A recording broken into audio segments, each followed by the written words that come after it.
Hello, this is one of mine called Lemon Phoenix. It was a good tea towel, soft and absorbent. There was a pattern repeated at each end, 2 large lemons on a background of leaves which were surrounded by 4 smaller lemons which appeared to be floating in mid-air. Through the centre the picture was delineated by a double row of intertwined ribbons with a similar single row at each end. The lemons were shaded to give them perspective, and the yellow of the lemons and the green of the leaves were vibrant colours which caught the sunlight where it lay spread out on the closed hood of the cooker. Not only did her daughter have taste, but after nearly 30 years she knew her mother's taste. It was not an impulse buy. She was aware enough to notice her mother's tea towels. Though plentiful and functional, they were tending towards the overall uniform greyish colour of cloths that had been used in emergencies and thrown in the washing machine repeatedly. It happens. No doubt it would happen again, and they would serve well for that. But her mother deserved better for the cup she drank from and the plate she ate from. Now the youngest sister was a teenager. The brash arrogance of child to parent was reappearing in the eldest. It took the form of making it her mission to reintroduce her mother to the aesthetics 20 years of making do had deprived her of, and she'd selected the tea towel carefully. They'd always given practical presents in the family, but chosen them carefully, remembering she'd made her mother a Father Christmas stocking like she used to make. It contained things like a large box of matches, a ball of string and a packet of clothes pegs, but they were the good ones she'd never bought for herself. Long strike matches, organic jute string for her garden, chunky pegs made from renewably resourced timber with stainless steel springs. Each item wrapped neatly and individually. The choice was good. Her mother smiled when she first saw it. The simple design and bright colours redolent of Mediterranean and Aegean warmth and simple wholesome food echoed strongly with her mother. They always had, and she smiled again as she pulled it from the wrapper. Her mother had been some 10 years younger than the daughter who put it in her stocking when she spent her last wage packet before maternity. Things for the new household, the new life, the new beginning. Design and utility must combine. Life was frugal and hopeful. She also had chosen carefully, in tea towels at least. This was not just a tea towel her daughter had given her. It was a reincarnation. Some things she'd not chosen so well. For 3 years she'd fought to keep the ancient building clean, while dirt seeped from cracked ceilings and spread draughty floorboards. For 3 years she'd cooked on an ancient gas stove with its variable burners, walked from shops carrying endless shopping bags of cheap vegetarian food, rejoiced as her daughter walked and talked and looked on in dismay as her man grew distant and separate. He resented the long hours and physical demands of the work he felt forced into by economic necessity, and the resentment flooded over into their life. No building or decorating ever happened in his own time. There were scornful words directed at the effort she made to stem the tide of decay and filth, and a defensive retreat behind a castellation of special brew. The casual workforces he could not or would not escape supplied him with doubtful friends who took her place to help him smoke the pot. The baby took her time, and unshared responsibilities spoiled the inclination to that sort of levity. She was coping, just. The child was thriving. She had a young and sympathetic health visitor who rose to the challenge. Together they cursed men and gathered vegetarian recipes. The housing association got their rent. The food was healthy and fibre-filled. And life without a vehicle provided plenty of exercise. But during 3 years the relationship had become as thin and grey as the tea towel she was using to lift the casserole from the oven that afternoon. That was when the yellow plastic caught her eye. Pushed down in the space between the cooker and the wall was the child's potty.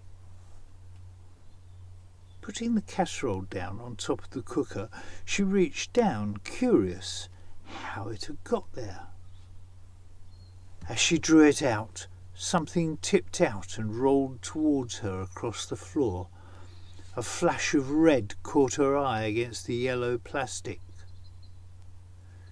She'd wondered what he'd been doing in the kitchen with Mark, the most dubious of all the doubtful friends, but was past bothering to ask him and draw down derision. Now she knew.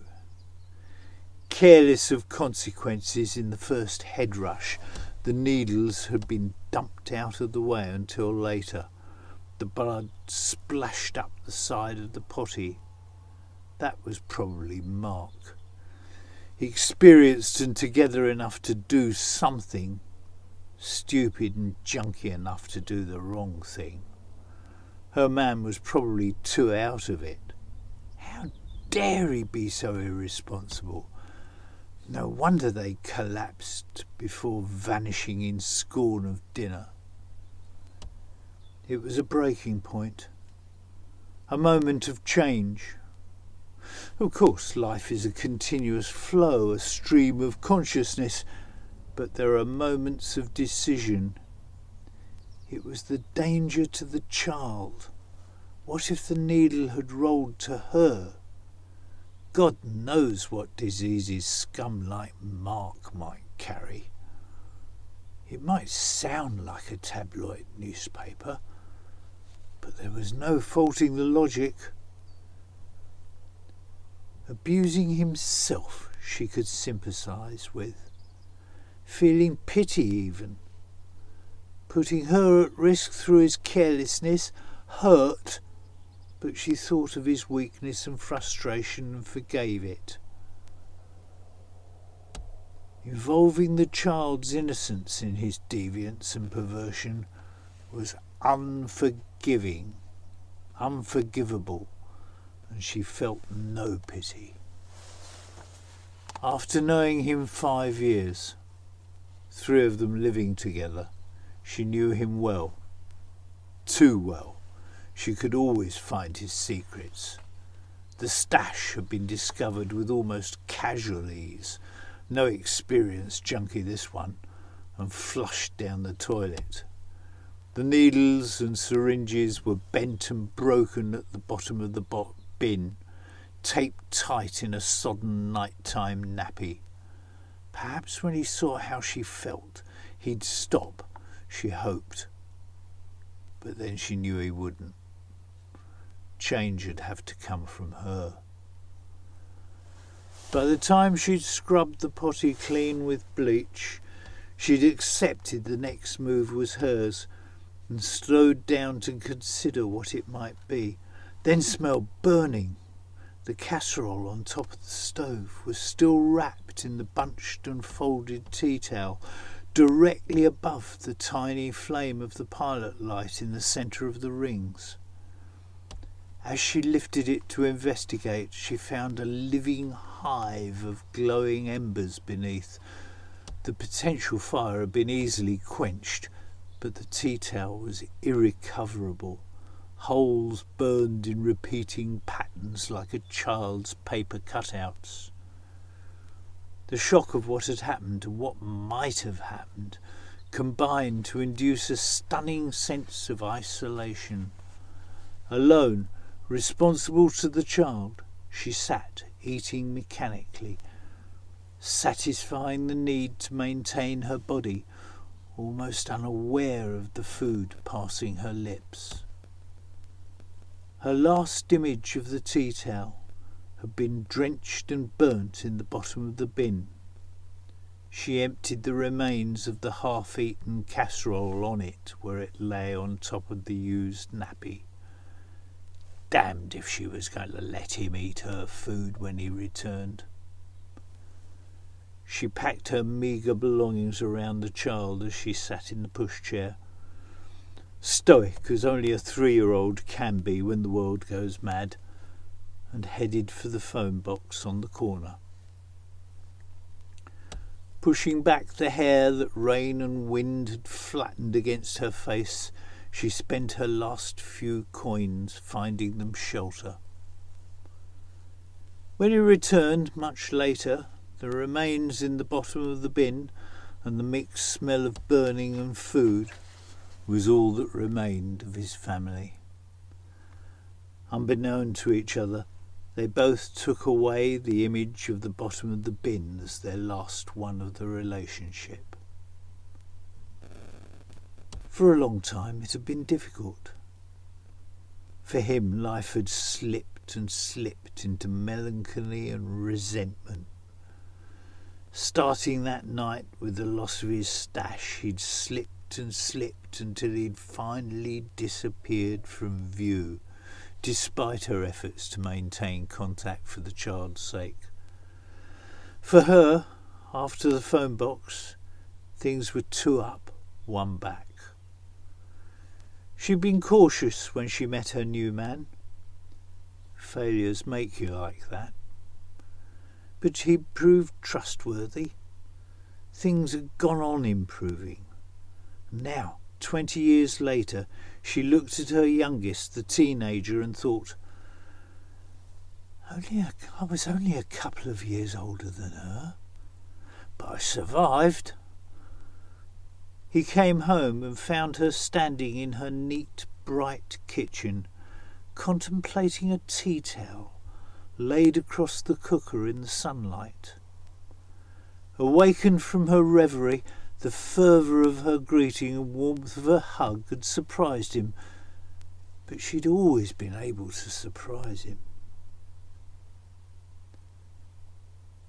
The vision of the reincarnation in the sunlight she shared with her heart, phoenix symbol of the rebirth, as the charred remains of the old tea towel were of the death. Thank you. I am planning on an iPod. Not an iPod. A podcast channel. I will let you know details. Thank you.